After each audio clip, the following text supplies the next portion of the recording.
If they find me here, they will burn everyone. Come, let's go in.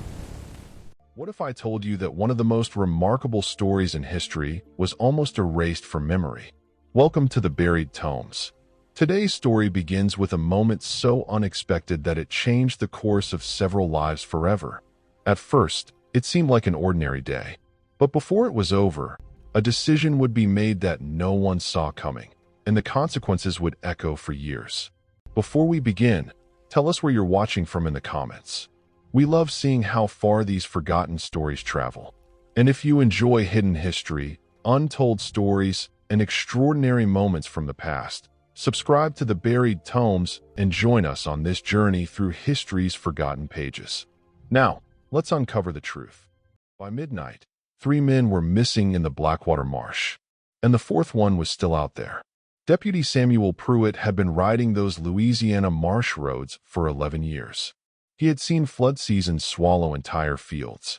He had watched riverboats disappear into fog, not ordinary fog, but the thick Louisiana kind that muffles sound and makes familiar roads feel unfamiliar. He had heard the stories, the same ones every man in the parish heard, whispered over card tables and passed between women at the church door like something too dangerous to say clearly. He had never believed any of them. Not until tonight, when Samuel Pruitt stumbled out of the Blackwater swamp at midnight. Something about him had changed. His shirt was torn. His boots were caked in dark mud to the knee. Blood ran down the left side of his face from a gash above his ear. His horse was gone. His rifle was gone. The 2 men who had ridden into that swamp alongside him were gone too. Gone in a way that had no easy explanation. The man who found him was a cotton merchant named Arthur Greer, walking home from the tavern, lantern swinging. Greer would spend the rest of his life wishing he had taken a different road, because when he raised that lantern toward the deputy's face, he didn't see a man who'd survived a hard night. He saw a man who had seen something that broke something inside him. Samuel Pruitt grabbed Arthur Greer by the collar with both hands. When he spoke, his voice was barely a sound at all. "He's real. God help us. The swamp man is real." And then Samuel Pruitt collapsed face first into the mud and didn't move again for 2 days. By morning, some accounts say, half of Blackwater Crossing had heard what happened. By afternoon, the other half had added details nobody could verify. And somewhere between the telling and the retelling, the old fear that had been sitting in this town's throat for 3 years began climbing forward. Because everyone in Blackwater Crossing knew the legend. Everyone knew about the patrols that went into certain parts of the marsh and didn't come back the same way they went in. Everyone knew about the lantern lights reported deep in the cypress sections, lights that moved, according to those who claimed to have seen them, with a slow, deliberate purpose that didn't feel natural. Everyone knew about the supply boats that arrived at the next dock lighter than they'd left, and the workers counted at dusk who didn't appear at roll call by morning. Knowing a legend and believing it are 2 different things. But after Samuel Pruitt's night in the marsh, the distance between those 2 things got considerably shorter. Picture a town that exists because the river allows it to. Not large, not prosperous in any way outsiders would admire, but surviving, which in that part of Louisiana at that particular moment was its own kind of achievement. The heat in a Louisiana August is not like heat anywhere else. It has weight. It presses on the rooftops, the dirt roads, the backs of animals, the shoulders of people carrying loads they didn't choose.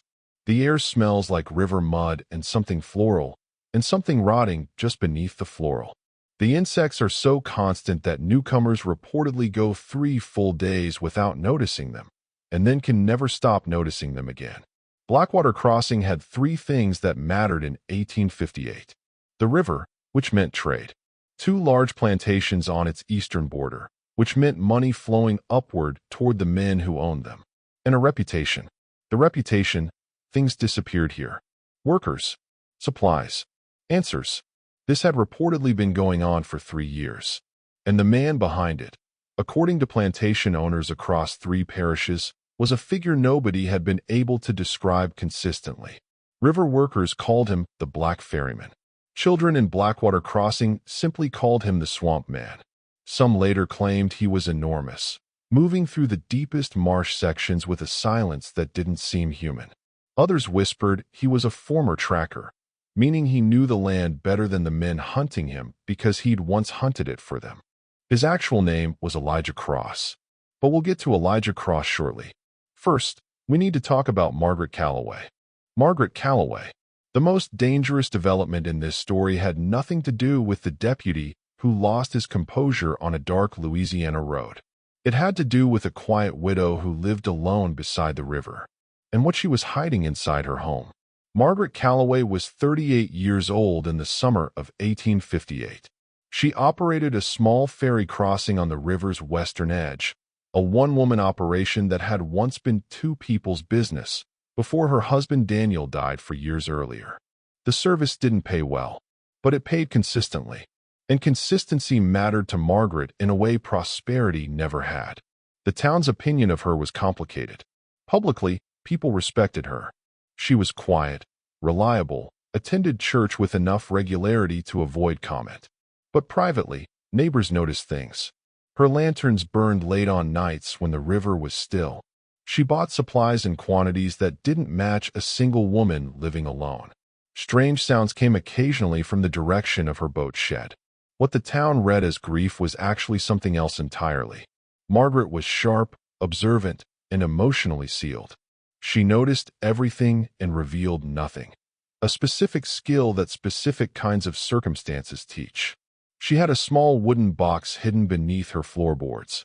Old letters, a torn map of bayou routes no official survey had documented, and a single silver coin with a notch cut into one edge that had appeared on her porch railing 2 years after Daniel's death, with no explanation. She had been piecing things together for 4 years. By the summer of 1858, she almost had enough pieces. She was going to get the rest of them sooner than she expected. There was also a 12-year-old boy named Willie Crane who ran errands along the Blackwater docks and spent more time near Margaret's ferry landing than anywhere else. He was small for his age, quick, and had a talent for being present in a room without anyone clearly remembering he'd been there. An orphan in the practical sense, surviving by being useful to enough different people that no single absence would strand him. 3 nights before Deputy Pruitt stumbled out of the marsh, Willie had been sitting on Margaret's dock after dark, watching the tree-lean across the river. He'd seen something. He was still deciding what to do with it. The storm that hit Blackwater Crossing on the 14th of August came in the way older residents recognized, not from superstition, but from experience. The sky turned green in the late afternoon. The river came up 6 inches before the first lightning. Animals moved to cover hours before the rain started. Margaret had read this river and this sky her whole adult life. By 4 in the afternoon, she knew the night was going to be bad. She brought the ferry line in tight, secured the dock posts, moved the lamp oil inside. By 9 the storm had arrived. The rain came sideways. The cypress trees at the swamp edge bent at angles that looked structural rather than natural. She heard it at 10:30. Not the storm. Something inside the storm. A sound against the wall of her boat shed. Heavy, irregular, not what wind or debris makes. The kind with weight and desperation behind it. She took the lamp. She went outside. What she found beside her boat shed, according to how she would later piece the story together with others, changed every remaining year of her life. A man, large, broad-shouldered, face pressed sideways against the shed wall.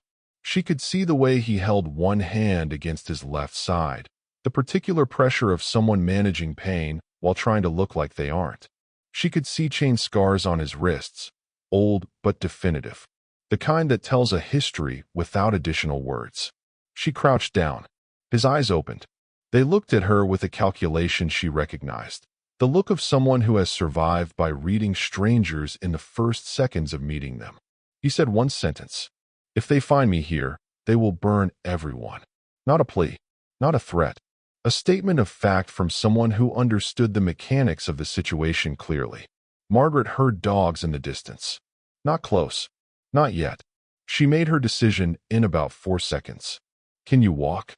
He pushed himself upright. "Yes." "Then walk."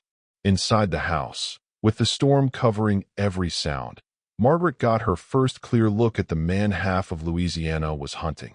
Elijah Cross was 41 years old, though he looked older, the way people under sustained pressure tend to. He was tall, well over 6 feet. The wound in his side was a gunshot, not fresh. 2 or 3 days old, she thought, which meant he'd been moving through the marsh that entire time without medical attention. Margaret worked on the wound in silence. He watched her. Neither spoke for a long time. When she finally sat back and looked at him directly, he was already looking at her. "You know who I am," he said. "I know what they say about you," Margaret answered. "I haven't decided yet how much of it is true." Something shifted in his expression. Not quite a smile. "Most of it is wrong. Some of it is worse than what they say." Elijah looked toward the window. "I made mistakes too. First year in the swamp, I trusted the wrong man. Cost 2 people their chance to get north. One was caught. One disappeared. I still don't know what became of him." "People talk about legends," Elijah continued. "Mostly it's just surviving long enough to remember what you did wrong. Which parts are worse?" He was quiet. "The parts that got other people killed." Margaret heard the weight in that sentence and recognized it, because she had been carrying something close to it for 4 years. Ever since the morning they told her Daniel died of fever. She didn't say any of that yet. "Blankets are in the corner. The floor will have to serve." "The floor is fine. Don't open that door for any reason. Dogs or no dogs. Riders or no riders. That's the one rule." He nodded. She went to her room. She didn't sleep. She would realize later that was the moment everything became irreversible. Willie Crane arrived at the ferry landing the next morning at 7, carrying cornbread from the market. He knew something was different the moment Margaret opened the door. He handed her the cornbread. "I saw something 3 nights ago," he said. "Across the river. In the tree-line. A light that moved in a pattern." Margaret looked at him for a long moment. "Come in." "Close the door." Willie looked at Elijah Cross without fear or obvious surprise. The same steady, evaluating expression he used for everything. "You're real," the boy said. "I am," Elijah answered. "Are you going to get her killed?" The bluntness of it hung in the air. Elijah looked at Margaret. "Smart boy," he said. "Trust between 2 people who have both spent years concealing things doesn't come easily. It comes in pieces, offered tentatively, tested, retrieved and evaluated before being offered again." Over the days that followed, as Elijah recovered enough to move carefully, that was what developed. Elijah told her what had actually happened on the Hardgrove Plantation 3 years before. Local accounts later pieced together a version of the story that went roughly like this. There had been a fire. That part was accurate. But the fire had not been started by Elijah. A lamp fell during a dispute between 2 of the plantation's own guards arguing over money. The chaos was general, the heat disorienting. Elijah ran. The official story needed someone to blame, and Elijah's escape provided the shape of a convenient explanation. The story hardened around it the way scar tissue hardens around a wound. So Elijah had gone into the swamp. And the swamp, somehow, had kept him. Over 3 years inside the marshes and the hidden waterways and the sections of Louisiana bayou that working maps had never accurately documented, he learned things no one approaching from outside could learn. Where the water pulled downward beneath still surfaces. Which tree cover could conceal a person for days. Which sounds were natural and which were signals from people who knew him. Because Elijah Cross had not been alone in that swamp. Not for long. "How many people?" Margaret asked him one evening. He had been deciding for several days exactly how much to tell her. "Some say more than 60, he said. "Families, mostly. Some single men. Some women traveling alone. An elder, Ruth and Becker. And more arriving." Margaret was quiet. "Show me," she said. Margaret had spent 4 years looking for answers about Daniel. She did not yet realize the answer waiting for her was larger than Daniel himself. What Elijah revealed next would explain why the entire parish wanted him dead, and why Margaret's husband had never really died of fever. What the swamp was hiding. Years later, people in Blackwater Crossing would argue about the night Margaret entered the marsh. Most agreed on one thing. If she had turned back, the rest of the story never happens. The route through the marsh took 2 hours by canoe in complete darkness. Elijah guided from the front with a paddle whose movements were so minimal that the boat seemed to direct itself. Margaret could not distinguish the channels from surrounding water. She kept her breathing controlled and her hands flat on her knees. Once, Elijah raised his hand, and they stopped completely, sitting motionless in the black water while something moved through the tree-line 30 yards to their left. After a long moment, it passed. They moved again. The settlement materialized in stages.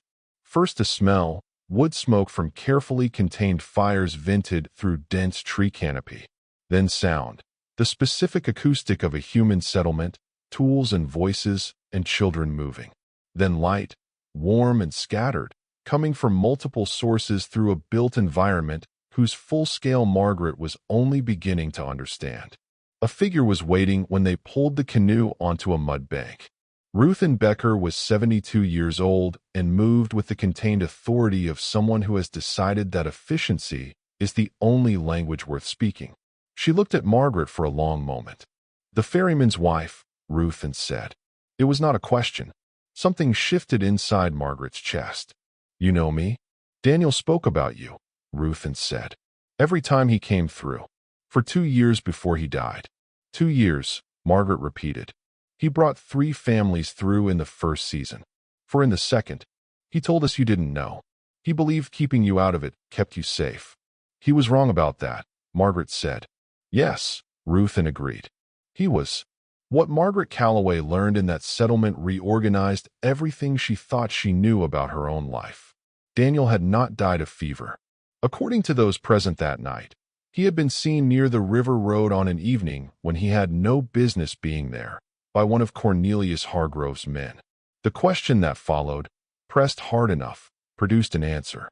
The answer produced a response. The response was permanent, officially attributed to illness in a way that nobody with the power to challenge it chose to challenge. Margaret had known something was wrong about Daniel's death for 4 years. She had not known this. She turned the silver coin over in her fingers.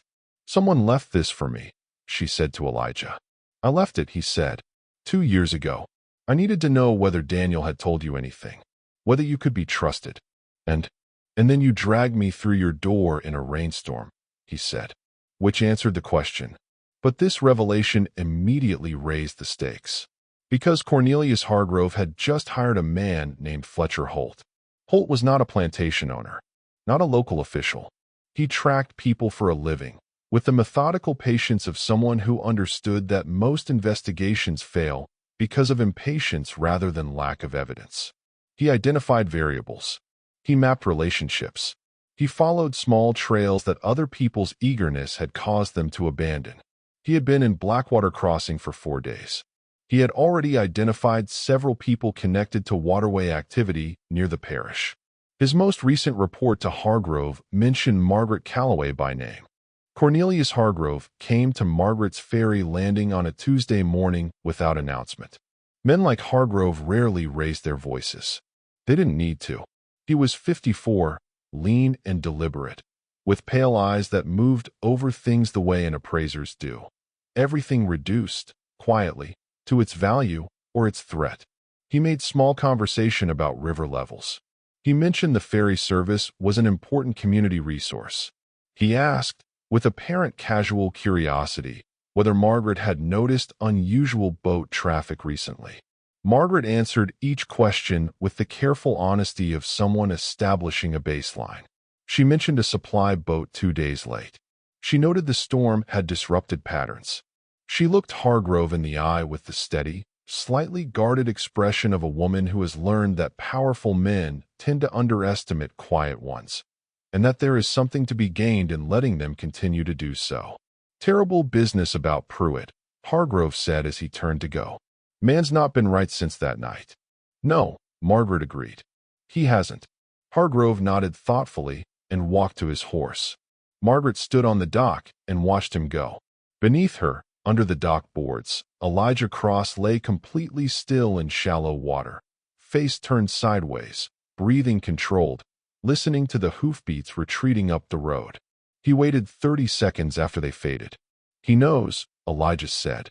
He suspects, Margaret answered, not looking down.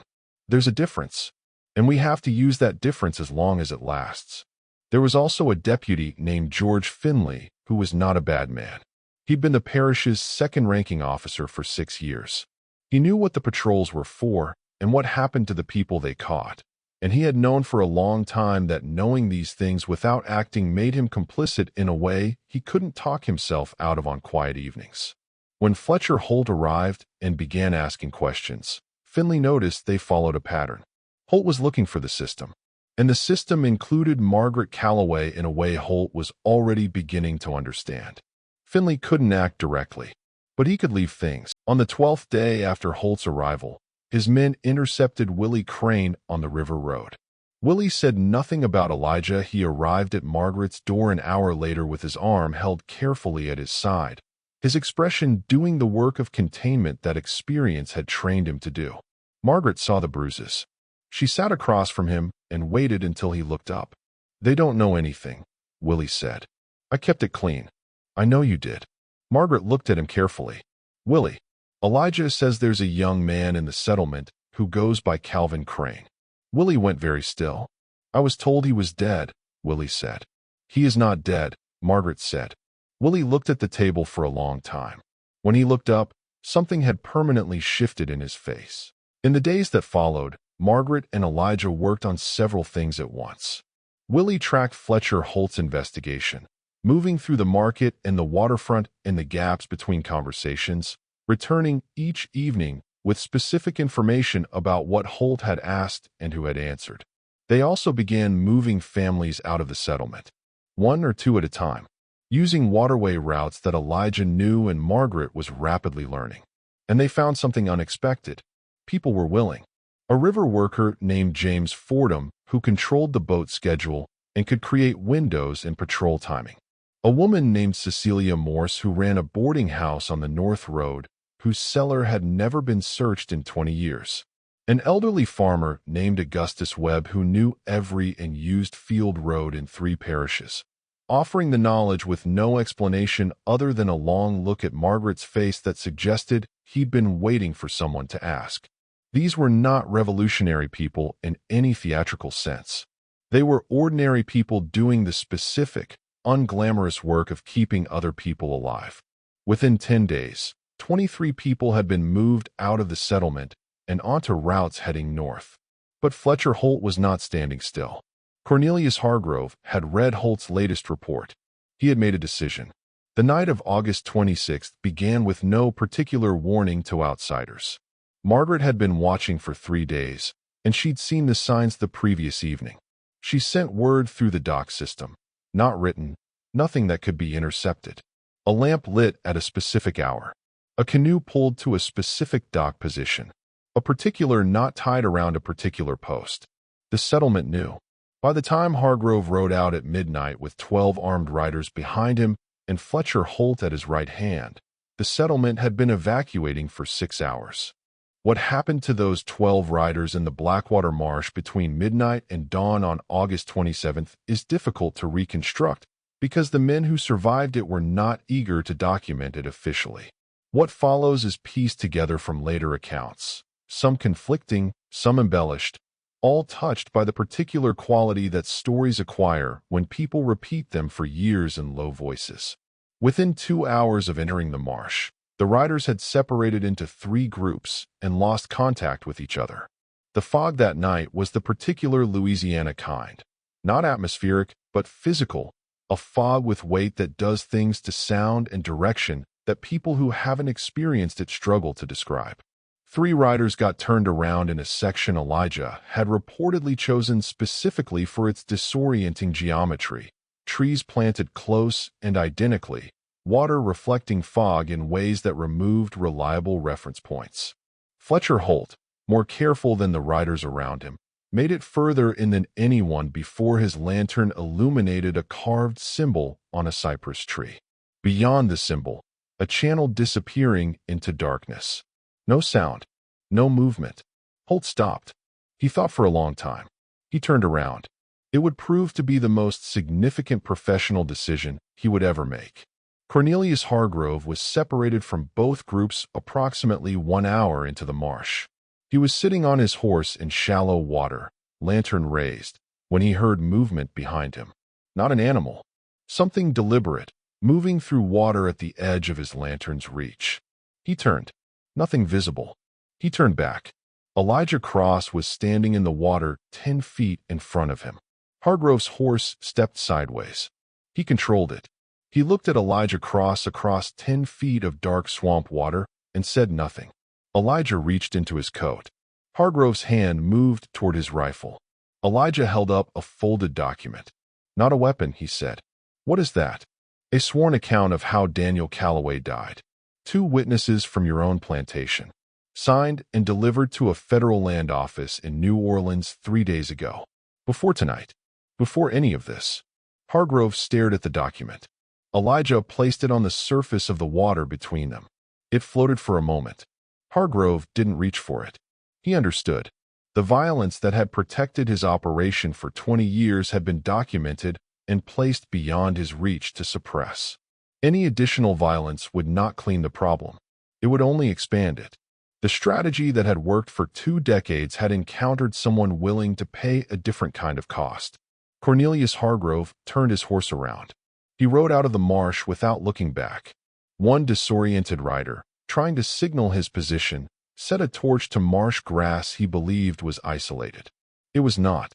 The fire spread toward the riverfront where Hardgrove's supply boats were docked. By the time the riders cleared the marsh, the boats were burning. Margaret Callaway was standing at the edge of the crowd that had gathered at the riverfront, watching the boats burn.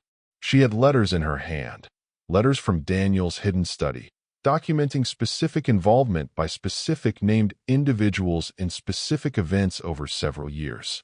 George Finley was standing next to her. He had finally made his decision, completely, without equivocation. He wasn't pointing at anyone. He wasn't making speeches. He was simply standing beside Margaret Callaway with his badge on his chest and his arms at his sides. His presence was its own language, understood immediately by everyone within sight. Margaret Callaway did not leave Blackwater Crossing. The ferry landing continued operating. The river crossing continued operating. The woman who ran it continued to be, from the outside, a quiet widow managing a modest river service. And beneath the dock boards, and behind the loose panel in the boat shed, and along the marsh routes Margaret now knew as well as she knew the river, the work continued. Cornelius Hardgrove's legal exposure from the federal document was real and growing. Within 2 months he had retreated from public life, his plantation in the early stages of a financial unraveling that the loss of workers and the arrival of federal attention combined to accelerate. He died in 1863, not dramatically, not in the swamp, but quietly, in a house that had gotten too large for what remained of his world. Fletcher Holt left Blackwater Crossing and never returned. He stopped taking tracking contracts 2 years after leaving Louisiana. Willie Crane was reunited with his brother Calvin at the settlement. They left together heading north along a route that Margaret helped establish and that remained operational for several years after that August. Willie wrote one letter to Margaret years later from a city he did not name, a letter that said very little but ended with one sentence that Margaret kept in the wooden box beneath her floorboards alongside the torn map and the federal correspondence. "The coin you're holding was never just a coin. Ruth and Becker lived until 1871 and is the subject of the single official historical record that exists of the Blackwater settlement, a brief mention in a Louisiana parish reconstruction document that refers to a community of considerable organization discovered in the marshland west of the crossing, attributing its origin to unknown circumstances. George Finley served as acting head of the Blackwater Crossing Constabulary for 4 years after that summer. He was not a hero in any formal sense. He was a man who had done the right thing later than he should have and spent the remainder of his career trying to make the arithmetic work out closer to even. And Elijah Cross. Elijah Cross disappeared from the settlement one morning in September, 3 weeks after the events at the marsh. He left no note. He told no one when he was going or where. Margaret found the silver coin beside her lantern when she came down to the dock at dawn. The same coin she had carried for 4 years. The one Elijah had placed on her railing in the hope that the ferryman's wife would understand what it meant. She stood at the dock for a long time that morning with the coin in her hand, and the river doing its morning thing around her, the light changing the water from black to gray to something between gold and green.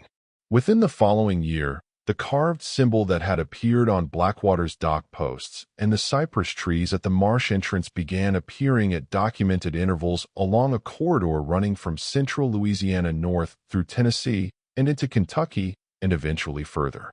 Not randomly, not sporadically, with the deliberate, systematic spacing of someone leaving marks for people who needed to follow them.